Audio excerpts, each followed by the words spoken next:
nutrisi yang dibutuhkan untuk bayi dari tahap perkembangan, di mana bayi adalah nutrisi yang paling baik adalah ASI, di mana ASI itu sudah banyak mengandung zat-zat gizi yang dibutuhkan oleh si bayi.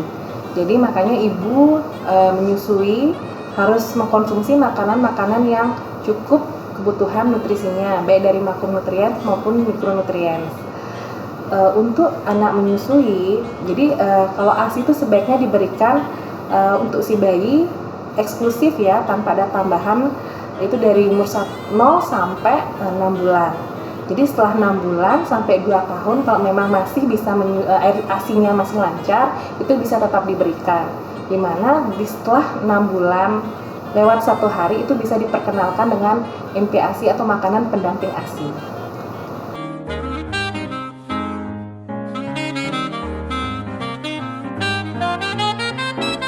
Seandainya pada bayi yang tidak bisa diberikan ASI eksklusif sampai 6 bulan karena alasan tertentu yang dikeluarkan oleh ibu kurang dikonsumsi oleh bayi, jadi itu salah satunya bisa dengan pemberian susu formula.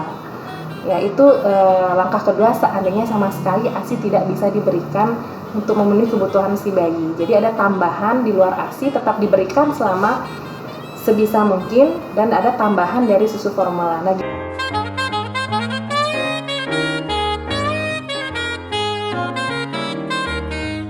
jadi untuk pemilihan susu formula yang baik untuk anak adalah itu bisa nanti dikonsultasikan dengan dokternya.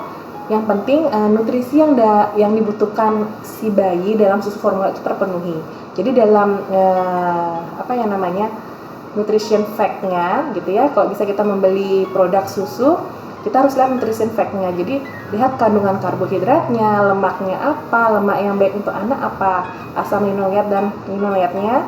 Kemudian ada omega 3-nya, DHA dan NPH. Itu yang sangat penting. Terus ada nggak mikronutrien yang lainnya seperti asam folat, itu untuk perkembangan anak ya, asam folat, vitamin dan kalsium terutama untuk pertumbuhan anak kedepannya dari segi tulang dan ototnya. Dan juga perlu diperhatikan jika si bayi ada alergi susu ya, jadi itu perlu dikonsultasikan dengan dokter gitu atau ahli gizi, apakah anak ini alergi susu hewani, apakah solusinya bisa memberikan susu dengan susu soya.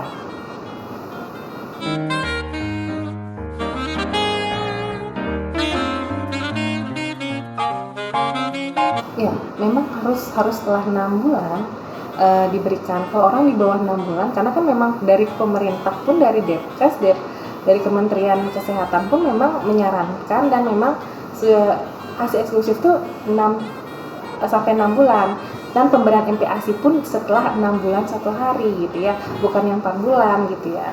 Jadi kalau memang 4 bulan hanya ibunya bisa menyusui hanya 4 bulan, jadi setelah 4 bulan itu tetap dia harus diberikan hanya dalam bentuk cairan gitu, dengan dibantu dengan susu formula. Jadi setelah 6 bulan 1 hari baru diperkenalkan MPASI. Yang diperhatikan adalah dari teksturnya. Jadi MPASI yang pertama diperkenalkan adalah tekstur yang cair juga, karena beradaptasi dari ASI yang cair ke makanan MPASI yang cair dulu. Bisa kita berikan dengan jus sari buah ya yang agak cair.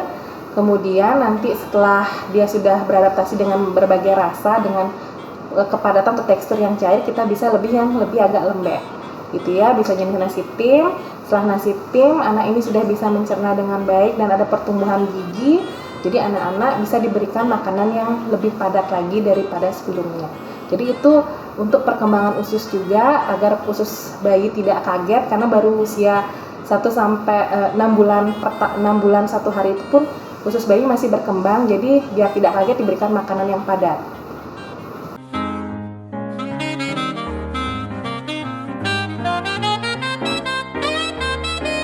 Untuk pemberian MPASI atau makanan pendamping ASI itu harus bertahap ya. Jadi dari 6 bulan, 7 bulan, 8 bulan, 9 bulan sampai dengan kurang lebih 1 tahun, makanan MPASI yang bisa diberikan kepada anak itu kita harus tetap dia perkenalan dari teksturnya dulu. Jadi jenis makanannya apapun bisa, hanya saja dari teksturnya.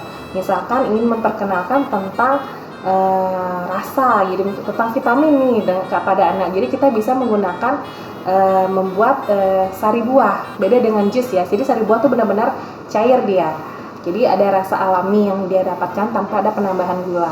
Kemudian setelah dari jus, kita bertahap di umur 7 bulan ke atas, kita bisa baru memperkenalkan yang namanya jus buah gitu ya, atau jus sayuran, tapi tanpa ada penambahan gula. Jadi itu tahap juga untuk pada bayi, pengenalan rasa pada lidah pengecapnya, indera pengecapnya, kemudian juga adaptasi lambung si bayi gitu.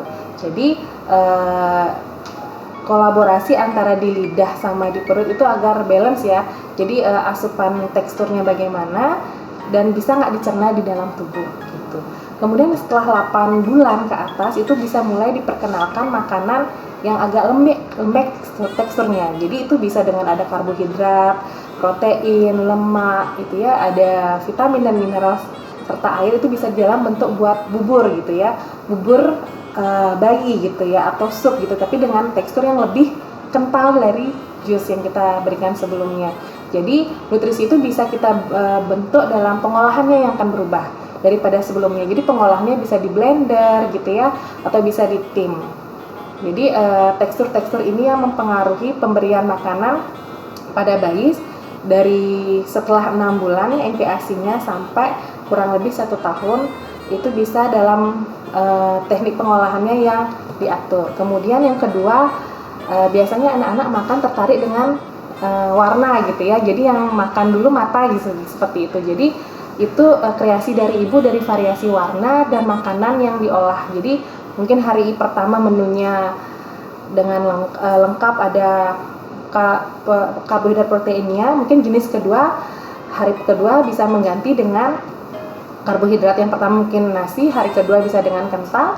Kemudian hari pertama proteinnya bisa dari daging ya, daging bisa diganti di hari kedua dengan tempe atau tahu ataupun telur. Kemudian hari pertama bisanya sayurannya bisa bayam, hari kedua bisa dengan buncis. Hari pertama biasanya vitaminnya kita dapat buahnya melon, bisa hari kedua dengan pisang. Jadi ada variasi warna dan variasi makanan, jenis makanannya gitu. Jadi serta teksturnya untuk bayi.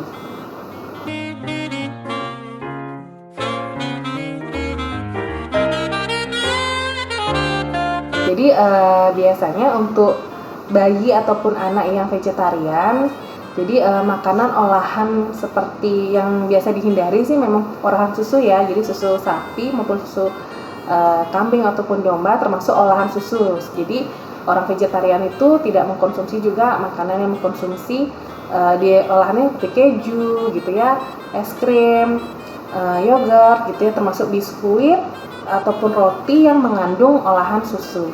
Jadi bisa diganti ke makanan yang mengandung protein nabati. Jadi bisa dari susu kedelai, tempe, tahu, dan kacang-kacangan lain seperti kacang almond.